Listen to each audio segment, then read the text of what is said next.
అందుకే ఈటెల రాజేందర్ గారు చెప్తాను, నిష్ట నువ్వు ఎవరితోనే అనుడు. పెద్దలు వెనకటి చెప్పారు, మంచోని 10 ఇచ్చి తెచ్చుకోవాలి, దుర్మార్గులను 10 ఇచ్చి వదిలించుకోవాలని. కానీ రాజేందర్ ఏందో మరి పాత సోపతికే పోతున్నాడు మళ్ళా. అందుకే రాజేందర్కి చెప్తున్నా, మీ కిలాడి కమిటీని తీసుకొని వెళ్ళు, జలశక్తి మినిస్టర్ దగ్గరికి ఎన్డీఎస్ఏ కమిటీ చైర్మన్ విలు. ఎన్డీఎస్ఏకు మేము ప్రాజెక్టు, నేను ఉత్తమ్ కుమార్ రెడ్డి గారిని, బట్టి విక్రమార్క గారిని పంపిస్తా. ఎన్డీఎస్ఏకి మేడిగడ్డ అన్నారం సుందీల ప్రాజెక్టులను మేము అప్పచెప్తాం.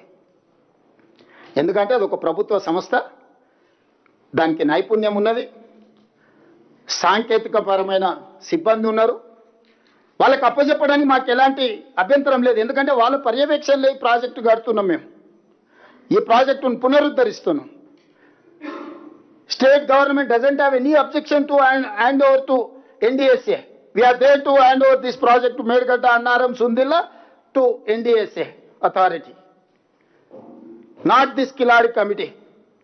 అందుకే రాజేందర్ ఇమ్మీడియట్ గా కేంద్ర ప్రభుత్వం దగ్గరికి వెళ్ళి తక్షణమే ఎన్డీఎస్ఏ కమిటీ చైర్మన్ ను ఈ ప్రాజెక్టులను తాత్కాలికంగా వాళ్ళ ఆధీనంలోకి తీసుకొని ఇప్పుడున్న నీళ్లను ఎత్తిపోసి రైతులను ఆదుకోండి, ప్రజల పట్ల నీకున్న చిత్తశుద్ధిని మీరు నిరూపించుకోండి.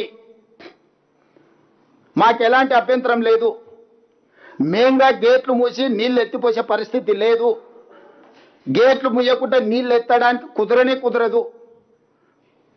మేము గేట్లు మూసి నీళ్ళు ఎత్తితే ఈ గేట్లు కొట్టుకపోతే, ఈ ప్రాజెక్టు కొట్టుకపోతే కింద భద్రాచలం నుంచి ఊర్లే కొట్టుకపోతే ఎన్డీఎస్ఏ నివేదిక ఇచ్చింది. ఇది చట్టబద్ధం. ఎన్డీఎస్ఏ ఇచ్చిన ఆదేశాలను పాటించకపోతే they are liable for punishment with criminal prosecution.